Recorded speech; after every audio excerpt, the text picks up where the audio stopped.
Hello everybody, this is Connor at BoatsDon'tSink here with another Shadowverse Evolve deck profile. This time we're going to be looking at the Commander Sword deck from BP04. This is a little bit different from what you'll probably normally see out of the sword decks this set.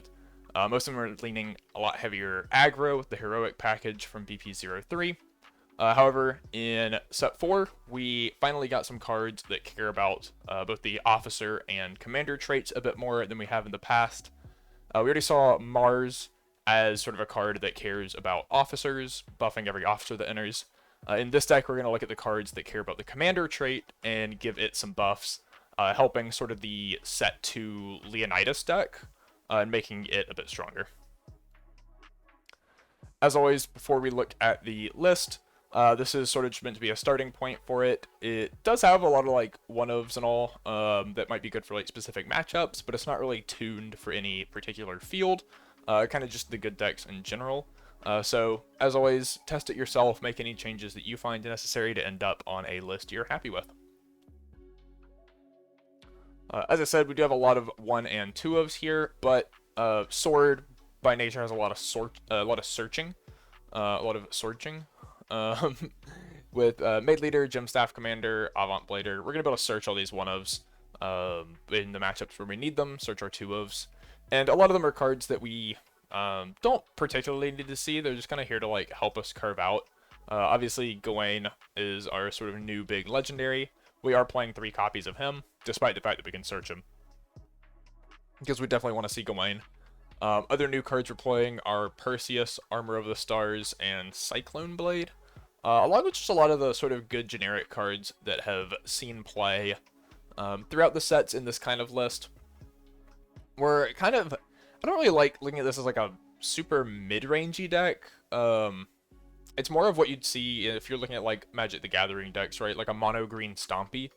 Where we're kind of just trying to play like the biggest stat lines possible every turn, and make it to where our opponent has to spend more resources answering our cards than we spent playing them. And you'll see a lot of sort of like play point efficiency stuff, especially as we get higher in the curve, where we can do some really cool just sort of play point cheating plays that get us a lot of value on turns where our opponent can't really do as much. We're kind of like ramp without the ramp. You can check out the deck log page for this deck. As usual, the code in the bottom right. It's going to be 24N42. Then our Evo deck. Everything that we play 1 of in the main deck, we have 1 evolve. The rest we have 2. So pretty standard there. Looking at the list a little more closely, we have 35 followers, 5 spells, no amulets. The curve's pretty even. It sort of caps out on 3 drops. That's kind of the sweet spot for cards that we want in the deck. But we do have a lot of 1 drops, 2 drops, and a decent number of 4, 5, 6. Sort of tapers off there. Nothing higher than 6. There was a 7 drop I'll talk about that I was testing in the deck. That's fine, but I decided to cut it for a little more early game. Jumping into the cards themselves. First up, we have Maid Leader. Kind of always the staple searcher early game in the decks like this. It's a 1-cost 1/1 evolves for 2. On evolve, search your deck for a follower with an evolve ability, reveal it and add it to hand. It's a 2/2. Generally, we're going to be searching for Avant Blader with this. Avant Blader is really good at setting up a lot of our mid and late game plays, so we want to get one in hand for sure. It's also just a lot of card advantage. Maid Leader obviously is going to replace itself. Avant Blader gets us 2 cards when it evolves, so we're actually like going hand positive as we're just playing out all of our bodies throughout the game. If you already have Avant Blader and you just need like a sort of play to curve out on, a lot of times Maid Leader will come down on turn 2 if you're going second, because you can pay 1 for it and then 1 in an Evo point to evolve it. Your turn 3 play, you could search Floral Fencer to evolve it on turn 3, if you need something to curve out that way. Otherwise, if you already have, you know, your Avant Blader and a turn 3 play, even if it's like a Novice Trooper or Gem Staff, you can search for Leonidas just to go ahead and set up your late game, or you could search for Sea Queen Otohime, which is a pretty good sort of early mid-game play, and even a late game play post Leonidas, just to make a lot of tokens with Ward. Can help protect you against some of the more aggressive matchups. And then our other 1-drops, we have Perseus. This is one of the new cards. It's just a 1-cost 2/2. Same stat line as like Ninja Trainee or Iron Rot Defender. We're playing Perseus in particular. Obviously, he's the only one that has, you know, a secondary effect other than being a 2/2 that we can even use in this deck. But he's also a commander trait, which all of the other 1-cost 2/2s are officers. That is going to be relevant for a few interactions. Obviously, the biggest thing, Gawain cares about commanders. He reduces cost of commanders and has a fanfare ability to reveal commanders to gain play points back. So Perseus can work for that, but we do have Cyclone Blade as well, which we'll look at some of the interactions with that when we get to it. But Perseus, 1-cost 2/2. If you have like almost a full field when you play him, he gets 1/1 and becomes a 3/3. This is pretty strong off of like Floral Fencer to get 3 bodies and then play Perseus to make him a 3/3. Doesn't really matter a whole lot of the time though. You're pretty happy just playing this as a 1-cost 2/2 and moving on. Next we have Swordsman, 1-cost 2/1 fanfare, select an enemy follower and engage it. Activated ability, you can engage him to engage an enemy follower. This is really good at just answering like enemy followers that they don't really want to engage early. They just kind of want to sit on the field and accumulate value. Some big ones are like Prime Dragon Keeper or Sybil of the Waterworm, where they can just sit around and heal a bunch. Or Prime Dragon Keeper obviously is just getting its deal damage trigger every time Dragoncraft followers enter. This can let you tap those down so you can attack them, clear them with your other followers. Swordsman also just like a good turn 1 play with 2 attack. He's a little easier to remove than Perseus, but he's still going to threaten 2 damage for the first couple turns of the game. He's also pretty good at setting up your Leonidas, since the Leonidas evolve does need to die to create the resolve token. If your opponent does not have any engaged followers, you can use Swordsman to engage one for your Leonidas to crash into. If you don't want to play Swordsman, one of the alternatives that I was considering for the deck is Old Man and Old Woman. It sort of just answers different threats. The deck as it stands doesn't really have a good way to deal with big like ward followers, especially early in the game. So Old Man, Old Woman could be a way to deal with things like Ancient Elf, which you're not really going to get out of Swordsman. So there's some pros and cons to each of those. I would just mess around with them, play whichever one you think's better into the field you're playing against. Looking at our 2-drops, we have Latham, Vanguard Captain. This is the 2-cost 3/3 vanilla from the starter deck. Notably, he is a commander. There's not very many like low-cost commanders, so this is a pretty good one to be playing. The alternative is Luminous Knight, which is a 2-cost 3/1 commander, but fanfare and last words, you give a follower +1 attack. Luminous Knight is definitely more like overall damage. It's kind of better for like the aggro high roll, but it's also a lot easier to remove. 3/1 dies to like Elfchild May pretty easily, just off of playing it turn 2. Latham is a lot harder to answer. It's pretty much impossible for like most decks to answer just immediately going into 3. So I really like him for the ability to stick around. Our other 2-cost card is a new spell from BP04. This is Armor of the Stars. Honestly, I think this is like maybe the strongest Swordcraft card in the set. It's really powerful, makes it really hard for a lot of decks to answer your followers. It's 2-cost spell, give a follower on your field +1/+2 and aura. So aura is the big thing here. Obviously, like +1 attack's great, +2 defense is great because it makes combat even harder to remove your followers, which is basically going to be the only way your opponent's going to be able to remove them. Since with aura, they cannot be chosen. They can't be selected. A lot of early game removal. Blazing Breath, Elfchild May, Surefire Bullet. You look at like Angelic Snipe, Lamplet Training, Fire Chain, Dragon Warrior, Priest of the Cudgel, like anything you can think of pretty much. Even moving into later game stuff, you have like Cassiopeia selects things. It all selects things. Execution even, right? Your followers can't be hit by execution. It makes it so that your opponent has to trade followers into your guys, but your guys are pretty much always going to have like the biggest stat lines imaginable. And then Armor of the Stars is going to make them even bigger. Which it basically just means you're always going to get like a couple hits in with any of your followers that you put armor on.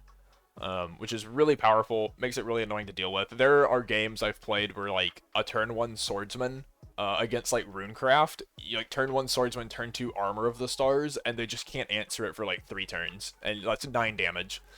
So this card's really powerful, makes it really hard for your opponents to just efficiently deal with your threats. Moving into our 3-drops, we have Floral Fencer. This is a 3-cost 3/3, evolves for 1. Pretty staple card throughout Swords history. Even the aggro decks are playing this. Obviously, evolves into the 4/4, creates a Steelclad Knight and a Knight. That is the 1/1 and 2/2 tokens. This is just makes a lot of like numbers on your board. If you're turn 3 going second and you play this, you get 7/7 of stats for 3 and an Evo point, which is just kind of absurd value. And then you can obviously immediately attack something with the 4/4 to trade into it. If you go first, you have to wait until turn 4 to do it, but still just really good card overall. This deck really wants to go second, you'll see, so like, but a good curve, right? Turn 1, you just play like whatever. Turn 2, Maid Leader, Evo, Search. Turn 3, Floral Fencer, Evo. Now you just have a million stats on board. And then turn 4 and 5 we'll get to, but really good card just for curving out. Also really good card after you make Leonidas' Resolve. So if you're playing this like turn 7 or whatever, this is a 7/7, 5/5, and 4/4, which is, you know, casual 16/16 of stats for 4 play points. Next we have Gemstaff Commander, 3-cost 3/2 Fanfare, search your deck for a Swordcraft follower. This is just good for searching whatever we need. Obviously a lot of like 1-ofs and 2-ofs might be better for like situational things where, you know, oh, my opponent made like a wide board of low-cost followers, like let me search Alexander, or my opponent has storm damage that I need to block, let me search a ward. It's just gonna be good for stuff like that, or searching Leonidas. A lot of times this might be like a turn 5 play for us that searches Leonidas on turn 6, or you can play it on turn 3 to just set up whatever pieces you're still missing. If you don't draw Maid Leader early, right, you can Gemstaff to get your Avant Blader on turn 4. Anything like that. Just really helps round out whatever cards you need in hand. 3 Novice Troopers. This is a 3-cost 3/3 Storm. Helps us push on turn 3 if we just need to play it and be aggressive. Alternatively, it's really good post Leonidas Resolve, where it's a 6/6 Storm, and just helps us close out the game. It's our finisher, it's our aggro, it's kind of just everything. Pretty good card. It is also an officer, so we can search it off of Avant Blader. It's one of the few officers. I think we've covered every officer other than Gawain now. Maid Leader, Swordsman, Floral Fencer, and Novice Trooper are our officers in the deck that we're gonna be searching with Avant Blader. Sometimes you just get 2 Novice Troopers off that and threaten 6 damage turn 6. White Paladin is something I've only recently put into the deck as a 1-of. It's a 3-cost 3/4 ward.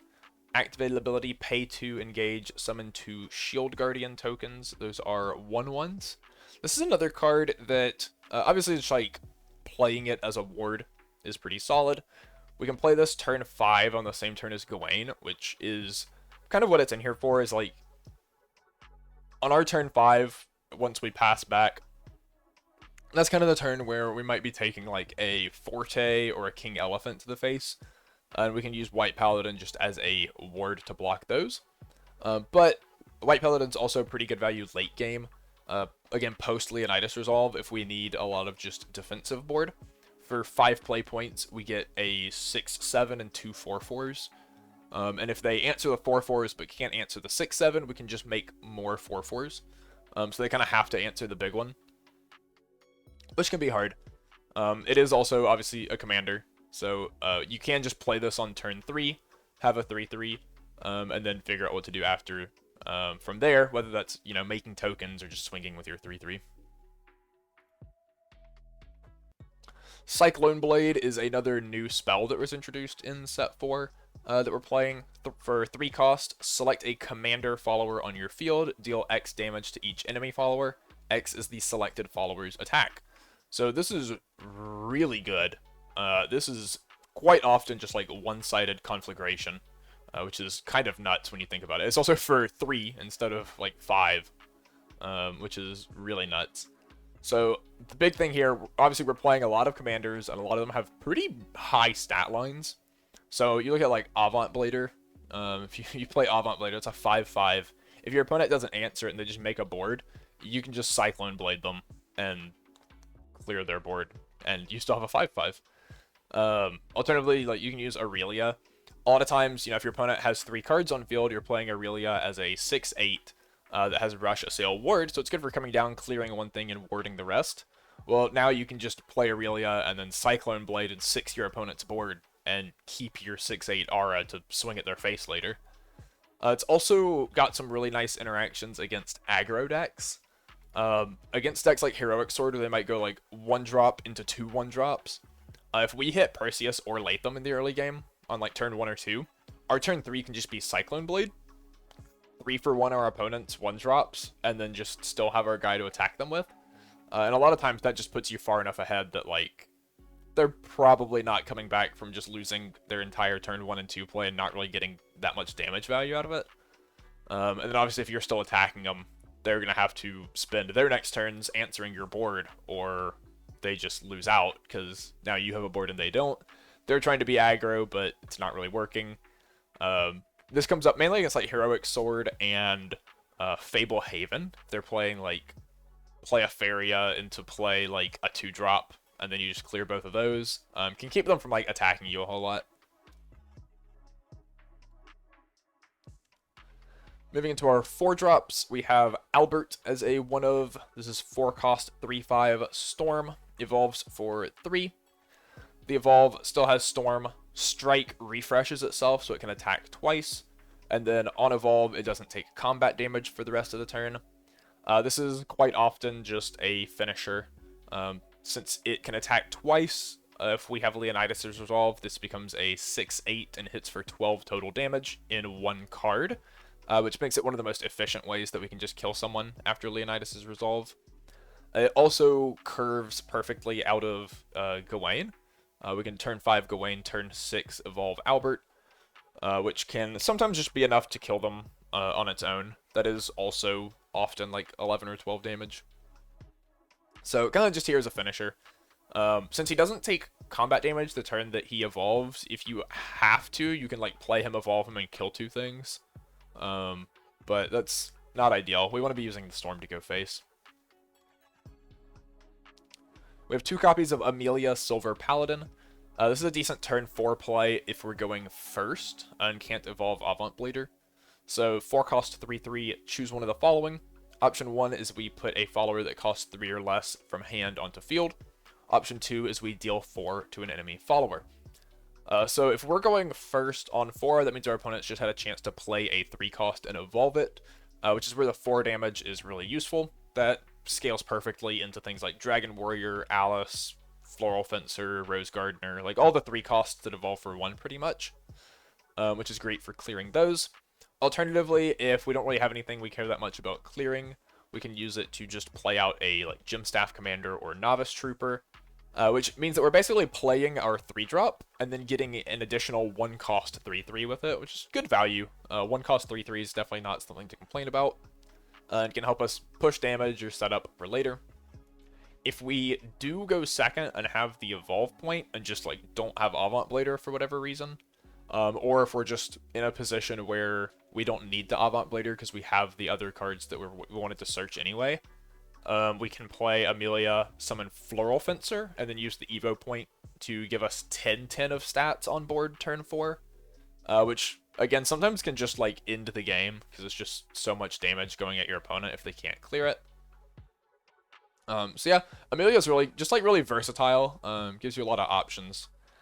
She also, again, like late game post Leonidas can be really efficient ways.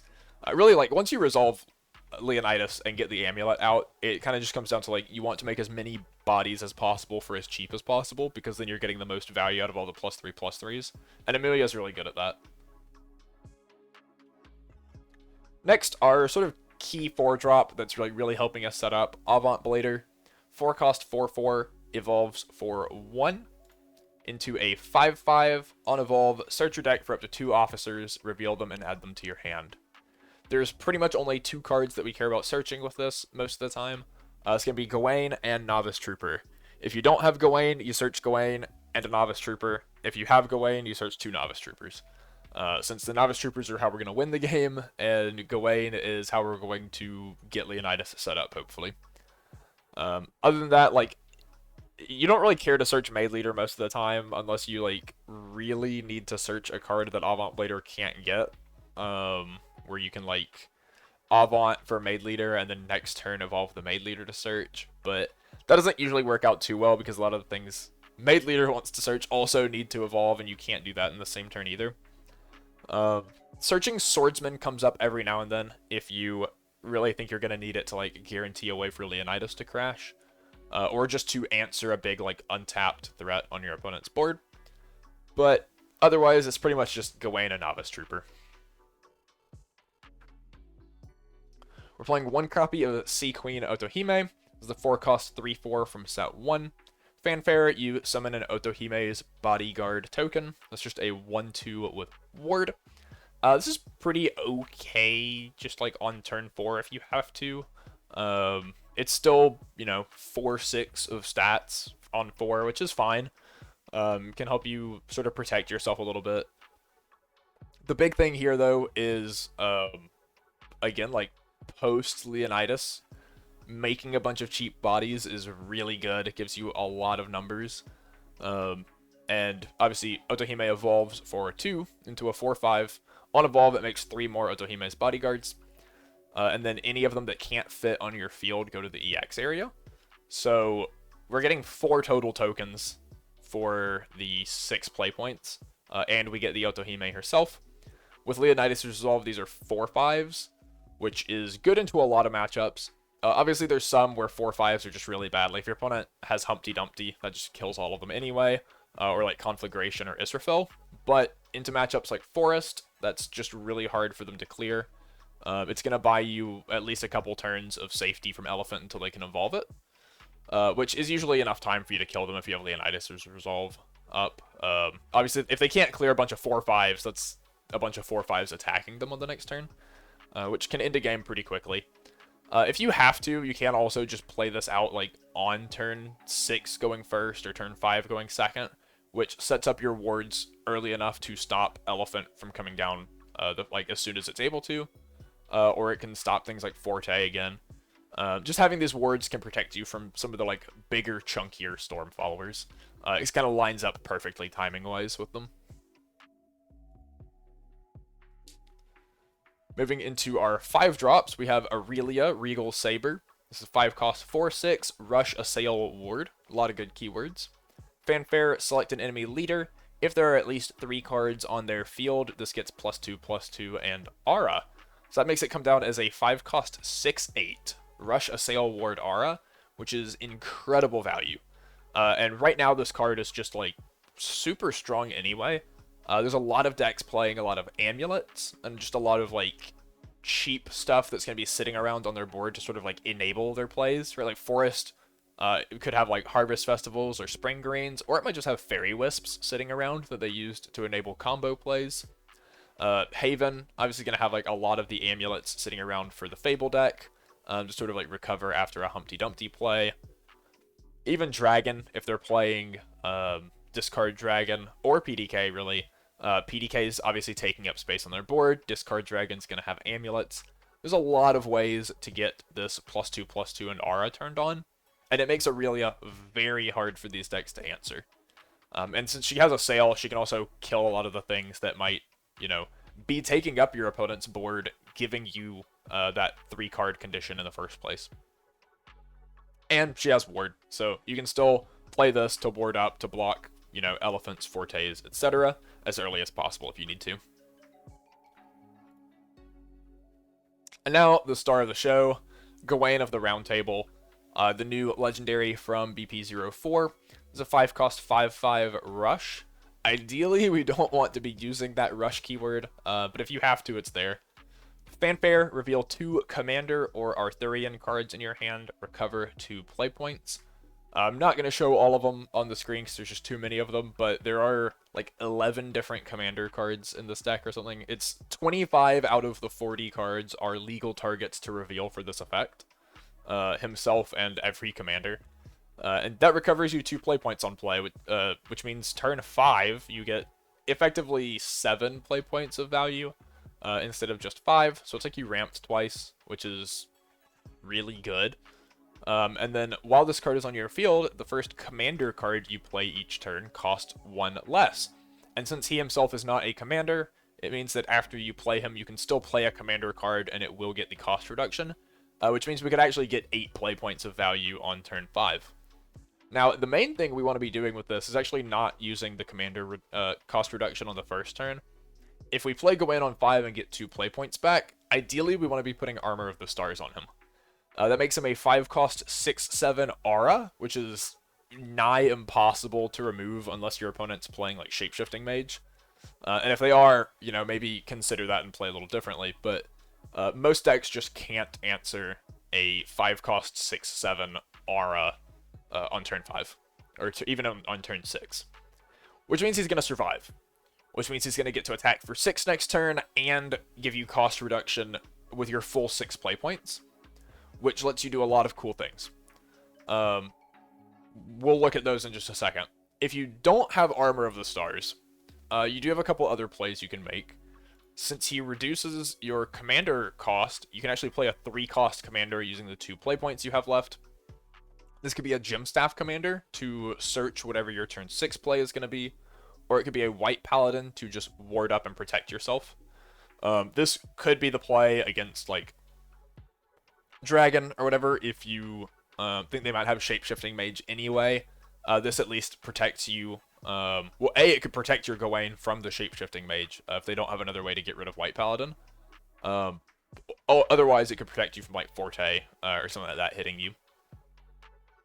So either of these are like fine plays to make if you don't have Armor of the Stars, but ideally Armor of the Stars is where you want to be. Then on turn 6, you have your 6/7 aura Gawain, right, that can attack face, but then you also get to play either of these guys on curve, even if you go first, or go second and use all your Evo points, because even going second, you probably don't have Evo points by now. If you go like Maid Leader on 2, Floral on 3, Avant on 4, you've already used all your Evo points. But getting Leonidas down on turn 6 instead of 7 in Sword is so powerful. And like in the set 2 format, right, Sword would always be choosing to go second to get that Evo point for Leonidas, or some people even played Olivia to gain an Evo point on 5 in order to play Leonidas on 6 and evolve him. Well, now we can play Leonidas for 5 play points and use our 6th one to go ahead and evolve him and get that out turn 6 every time. Alternatively, if our opponent's low enough, because we were able to like stick some attacks off Floral Fencer, stick a 5 from Avant Blader, our 6/7 Gawain plus a 6 damage from Albert could just kill our opponent. Which you can play Albert for 3 and then use your other 3 to evolve him even with no Evo points. So convenient curve there as well. Another card I was playing in the deck as a one-of was Front Guard General. Since he's a 7-drop commander, you can also play him turn 6 off of Gawain. He's a 6/8 with Ward, that when he dies, you make 2 2/2s with Ward, which makes him really annoying to deal with. 8 is like hard for a lot of decks to answer conveniently. And then he just leaves more bodies behind, so even if they kill him, like, you probably have 2 guys to untap with to attack anyway.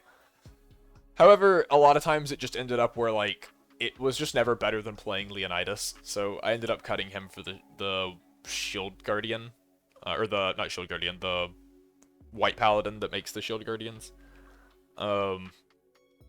Yeah, he just ended up not being fantastic, but he's something you could try for sure, since he does still curve out of Gawain.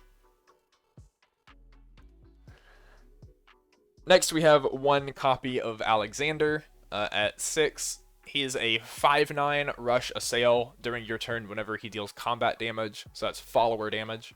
You refresh him, which makes him really good at just clearing wide boards, since as long as he doesn't take 9 total damage, he can keep refreshing and attacking another thing over and over again. So he's good at clearing like small wide boards. However, he is also an insane Armor of the Stars target. Since it's going to buff him up to a 611, he now has even more defense to work with. And since at the end of whatever he attacks, if he still has defense left over, he's going to be refreshed. Since he can't attack face, he'll always end your turn still reserved.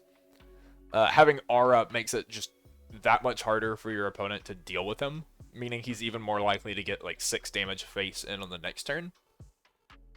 So just really cool that way. Otherwise, he is just a nice card to like be able to clear wide boards, especially with a sail. I don't know how popular PDK is most places, but I have had a lot of games against PDK where like you can use this to clear their 1-5 PDK and all the like just cheap guys they've been playing alongside it. And it's really good at clearing probably like forest boards, hero sword boards. It can probably clear an entire board pretty easily. And then Armor of the Stars just makes it that much better. So good one of just to search against decks where you might need that. And lastly, the sort of big finisher guy that Sword's been using for a while now, Leonidas. 6 cost 5/6, evolves for 1 into a 6/7. On evolve, deals 5 to an enemy follower and 5 to himself. And last words, you get the Leonidas' Resolve token. That's the amulet token. Whenever a Swordcraft follower is put onto your field, give it +3/+3 and rush. Rush is great because it lets us just like immediately trade. You know, you can play a 1-drop and it's like a 5/5 that can immediately trade into something. But the +3/+3 is really what we're here for.